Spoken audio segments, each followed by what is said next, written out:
ਸ਼ਰਮਾ ਜੀ, ਖਬਰਾਂ ਦੇ ਵੱਲ ਆਈਏ ਤੇ ਸ਼ੁਰੂਆਤ ਕਰੀਏ ਕਿਸਾਨਾਂ ਤੋਂ ਤੇ ਮੁੱਖ ਮੰਤਰੀ ਸਾਹਿਬ ਤੋਂ।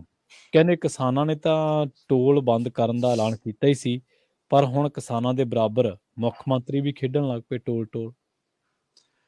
ਬਿਲਕੁਲ ਪ੍ਰਵੀਨ ਜੀ, ਮਤਲਬ ਕਿ ਪੰਜਾਬ ਦੇ ਮੁੱਖ ਮੰਤਰੀ ਭਗਵੰਤ ਮਾਨ ਉਚੇਚੇ ਤੌਰ ਤੇ ਹੁਸ਼ਿਆਰਪੁਰ ਦੇ ਇੱਕ ਟੋਲ ਤੇ ਜਾਂਦੇ ਨੇ ਤੇ ਉਹਨੂੰ ਬੰਦ ਕਰਾਉਣ ਦੀ ਗੱਲ ਕਰਦੇ ਨੇ ਕਿ ਲਓ ਜੀ, ਅੱਜ ਤੋਂ ਅਸੀਂ ਇਹ ਭ੍ਰਸ਼ਟਾਚਾਰੀ ਟੋਲ ਬੰਦ ਕਰਾ ਰਹੇ ਹਾਂ ਜਿਨ੍ਹਾਂ ਨੇ ਇੰਨਾ ਪੈਸਾ ਵਸੂਲਿਆ, ਤੇ ਹੁਣ ਇਹਨਾਂ ਦੇ ਖਿਲਾਫ ਅਸੀਂ ਅਦਾਲਤ 'ਚ ਵੀ ਜਾਵਾਂਗੇ। ਦੂਸਰੇ ਪਾਸੇ ਕਿਸਾਨ ਮਜ਼ਦੂਰ ਜਥੇਬੰਦੀਆਂ ਵੱਲੋਂ ਕੱਲ ਜਿਹੜਾ ਹਵਾਲਾ ਦਿੱਤਾ ਗਿਆ ਸੀ ਕਿ 15 ਤਰੀਕ ਤੋਂ ਅਸੀਂ ਪੰਜਾਬ ਦੇ ਟੋਲ ਮੁਕਤ ਕਰਾਉਣੇ ਆ, ਉਹਦੇ ਤਹਿਤ ਉਹਨੇ ਪਹਿਲਾ ਪੜਾਅ ਜਿਹੜਾ ਮਿਥਿਆ ਸੀਗਾ ਕਿ 11 ਜ਼ਿਲ੍ਹਿਆਂ ਦੇ ਅਸੀਂ ਕਰੀਬ 18 ਟੋਲ ਨੇ ਜਿਹੜੇ ਉਹ ਬੰਦ ਕਰਨੇ, ਤੇ ਕੱਲ ਉਹਦੀ ਕਵਾਇਦ ਹੋਈ ਸ਼ੁਰੂ, ਤੇ ਉਹ ਕਵਾਇਦ ਦੇ ਵਿੱਚ ਕਈ ਥਾਵਾਂ ਤੇ ਲੋਕਾਂ ਨੂੰ ਰਾਹਤ ਮਿਲੀ ਤੇ ਕਈ ਥਾਵਾਂ ਤੇ ਕਿਸਾਨਾਂ ਤੇ ਟੋਲ ਕਰਮੀਆਂ ਵਿਚਾਲੇ ਝੜਪਾਂ ਵੀ ਹੋ ਗਈਆਂ। ਖਾਸ ਕਰਕੇ ਹੁਸ਼ਿਆਰਪੁਰ ਦੇ ਵਿੱਚ ਤਾਂ ਮਤਲਬ ਕਿ ਚੰਗਾ ਹੰਗਾਮਾ ਦੇਖਣ ਨੂੰ ਮਿਲਿਆ ਉੱਥੇ।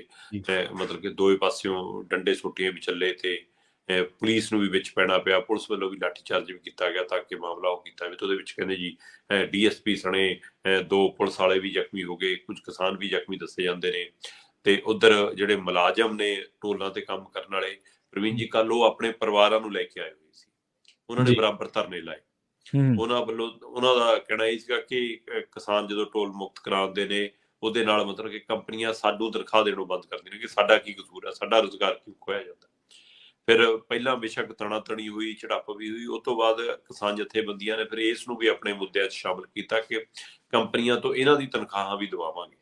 ਜੀ ਜੀ। ਤੇ ਇਸ ਲਈ ਕੱਲ ਇੱਕ ਪਾਸੇ ਤਾਂ ਪੈਰਲਲ ਕਿਸਾਨ ਜਥੇਬੰਦੀਆਂ ਵੱਲੋਂ ਪੰਜਾਬ ਭਰ ਦੇ ਵਿੱਚ ਟੋਲ ਖਾਲੀ ਕਰਾਏ ਜਾ ਰਹੇ ਸੀ, ਦੂਸਰੇ ਪਾਸੇ ਪੰਜਾਬ ਦੇ ਮੁੱਖ ਮੰਤਰੀ ਭਗਵੰਤ ਮਾਨ ਖੁਦ ਇੱਕ ਟੋਲ ਤੇ ਪਹੁੰਚ ਜਾਂਦੇ ਨੇ ਤੇ ਉਸ ਨੂੰ ਕਹਿੰਦੇ ਨੇ ਕਿ ਇਹ ਟੋਲ ਜਿਹੜਾ ਮਤਲਬ ਕਿ 7 ਕਰੋੜ 76 ਲੱਖ ਰੁਪਏ 'ਚ ਕਹਿੰਦੇ ਕਿ ਇਹਦਾ ਬਣਿਆ ਸੀਗਾ ਸੜਕ ਜਿੰਨਾ ਏਰੀਆ, ਤੇ ਇਹਨਾਂ ਨੇ 105 ਕਰੋੜ ਵਸੂਲ ਲਿਆ ਇਹਨਾਂ 15 ਸਾਲਾਂ 'ਚ। ਸੋ ਅਸੀਂ ਇਹਨਾਂ ਤੋਂ ਇਹ ਵਾਪਸ ਵੀ ਲਵਾਂਗੇ, ਇਹ ਧੋਖਾ ਹੈ ਕਹਿੰਦੇ, ਤੇ ਉਹ ਅਸੀਂ ਵਾਪਸ ਵੀ ਕਰਾਵਾਂਗੇ ਤੇ ਟੋਲ ਨੂੰ ਅਸੀਂ ਅੱਜ ਤੋਂ ਬੰਦ ਕਰਦੇ ਹਾਂ।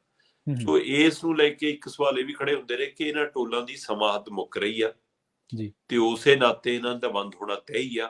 ਸੋ ਮੁੱਖ ਮੰਤਰੀ ਸਾਹਿਬ ਸਿਰਫ ਕ੍ਰੈਡਿਟ ਲੈਣ ਆਉਂਦੇ ਨੇ। ਦੂਸਰਾ ਇਹ ਵੀ ਕਹੇਗਾ ਕਿ ਸਮਾਂ, ਟਾਈਮ, ਦਿਨ ਸਾਰਾ ਕੁਝ ਜਾਣ ਕੇ ਉਸ ਦਿਨ ਚੁਣਿਆ ਗਿਆ ਜਦੋਂ ਕਿਸਾਨਾਂ ਨੇ ਟੋਲ ਮੁਕਤ ਕਰਾਉਣੇ ਸੀ, ਤਾਂ ਕਿ ਉਹਨਾਂ ਦੀ ਖਬਰ ਦੇ ਬਰਾਬਰ ਮੁੱਖ ਮੰਤਰੀ ਦੀ ਖਬਰ ਚੱਲੇ ਜਾਂ ਮੁੱਖ ਮੰਤਰੀ ਦੀ ਵੱਧ ਚੱਲ ਜਾਵੇ। ਸੋ ਇਸ ਲਈ ਇਸ ਨੂੰ ਇਸ ਪਹਿਲੂ ਨਾਲ ਵੀ ਦੇਖਿਆ ਗਿਆ। ਪਰ ਕੁੱਲ ਮਿਲਾ ਕੇ ਮਤਲਬ ਕਿ ਪੰਜਾਬ ਦੇ ਵਿੱਚ ਜਿਹੋ ਜਿਹਾ ਤਣਾਅ ਵਾਲਾ ਮਾਹੌਲ ਹੈ ਉਸ ਨੂੰ ਲੈ ਕੇ ਬੇਸ਼ੱਕ ਟੋਲ ਲੋਕਾਂ ਲਈ ਖੁੱਲੇ ਨੇ ਕਿਸਾਨਾਂ ਨੇ, ਪਰ ਕਈ ਲੋਕਾਂ ਨੂੰ ਲੱਗਦਾ ਕਿ ਉਸ ਪਾਸੇ ਜਾਵਾਂਗੇ ਕਿਤੇ ਸੜਕੇ ਨਾ ਬੰਦ ਹੋਵੇ, ਅੱਗੇ ਪ੍ਰਦਰਸ਼ਨ ਨਾ ਚੱਲਦਾ ਹੋਵੇ। ਸੋ ਲੋਕ ਇਹ ਵੀ ਕੱਲ ਪੂਰਾ ਦਿਨ ਇੱਕ ਦੂਜੇ ਤੋਂ ਪੁੱਛਦੇ ਰਹੇ ਕਿ ਇਸ ਪਾਸੇ ਨੂੰ ਆ ਰਹੇ ਆ ਜੀ, ਇੱਧਰ ਰਸਤਾ ਖੁੱਲ੍ਹਾ ਜਾਂ ਨਹੀਂ, ਜਾਂ ਕਿਸੇ ਹੋਰ ਪਾਸੇ ਨੂੰ ਹੋਈ। ਇਹ ਕੱਲ ਪੂਰਾ ਦਿਨ ਪੰਜਾਬ 'ਚ ਇਹ ਗੱਲ ਚੱਲੀ। ਦੂਸਰੇ ਪਾਸੇ ਮੁੱਖ ਮੰਤਰੀ ਸਾਹਿਬ ਜਿਹੜਾ ਟੋਲ ਬੰਦ ਕਰਾਉਣ ਗਏ ਸੀ, ਉੱਥੇ ਵੀ ਲੋਕਾਂ ਨੂੰ ਕਾਫੀ ਦਿੱਕਤਾਂ ਦਾ ਸਾਹਮਣਾ ਕਰਨਾ ਪਿਆ ਪੁਲਿਸ ਫੋਰਸ ਦੇ ਨਾਂ ਤੇ, ਸੁਰੱਖਿਆ ਦੇ ਨਾਂ ਦੇ ਉੱਤੇ, ਕਿਉਂਕਿ ਉੱਥੇ ਹੀ ਪ੍ਰੈਸ ਕਾਨਫਰੰਸ ਕੀਤੀ ਬੈਠ ਕੇ, ਉੱਥੇ ਹੀ ਸਾਰਾ ਮਜਬਾ ਲਾਇਆ ਜੀ। ਸੋ ਇਸ ਲਈ ਇਸ ਹਵਾਲੇ ਨਾਲ ਵੀ ਕੱਲ ਪੰਜਾਬ 'ਚ ਕਾਫੀ ਦਿੱਕਤਾਂ ਆਈਆਂ। ਪਰ ਜਦੋਂ ਦੂਸਰੇ ਪਾਸੇ ਅਸੀਂ ਕਿਸਾਨੀ ਵਾਲੇ ਹਵਾਲੇ ਨਾਲ ਦੇਖਦੇ ਹਾਂ ਪ੍ਰਵੀਨ ਜੀ, ਤਾਂ ਉਹਦੇ ਵਿੱਚ ਆਪਾਂ ਲਗਾਤਾਰ ਕਈ ਵਾਰ ਗੱਲ ਕਰਦੇ ਰਹੇ ਕਿ ਵੱਖੋ-ਵੱਖ ਵੰਡੇ ਹੋਏ ਦਿਖਦੇ ਨੇ।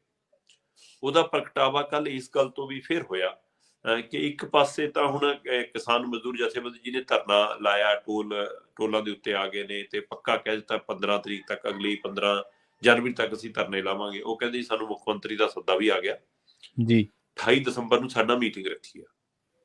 ਪਰ ਉਧਰ ਰੁਲਦੂ ਸਿੰਘ ਮਾਨਸਾ ਨਹੀਂ ਕਹਿੰਦੇ ਕਿ ਸਾਡੀਆਂ ਜਿਹੜੀਆਂ ਜਥੇਬੰਦੀਆਂ ਨੇ ਉਹਨਾਂ ਨੂੰ ਵੀ 24 ਨੂੰ ਸੱਦ ਲਿਆ।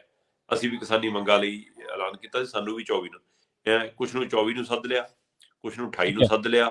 ਤੇ ਉਹਦੇ ਡੱਲੇਵਾਲ ਹੋਰਾਂ ਨੇ ਐਲਾਨਿਆ ਹੋਇਆ ਕਿ ਅਸੀਂ ਆਪਣਾ ਧਰਨਾ ਲਾਉਣਾ ਹੈ, ਅਸੀਂ ਆਪਣਾ ਅਗਲਾ ਮਿਸ਼ਨ ਵਿੱਢਣਾ ਹੈ, ਅਗਲਾ ਪ੍ਰਦਰਸ਼ਨ, ਪਰ ਉਹਦੀ ਰੂਪਰੇਖਾ ਜੋ ਉਹਨਾਂ ਨੇ ਐਲਾਨਣੀ ਹੈ ਕਿ ਉਹਦਾ ਕੀ ਰੰਗ ਢੰਗ ਹੋਊਗਾ।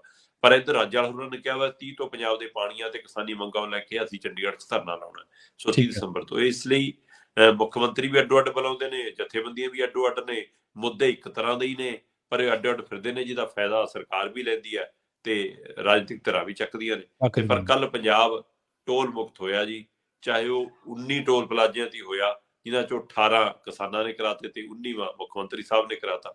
ਸੋ ਟੋਲ ਦਾ ਖੇਲ ਜਾਰੀ ਹੈ ਜੀ, ਦੇਖਦੇ ਕਿੱਥੇ ਤੱਕ ਖੇਲਦੇ ਆ। ਜੀ ਜੀ ਜੀ।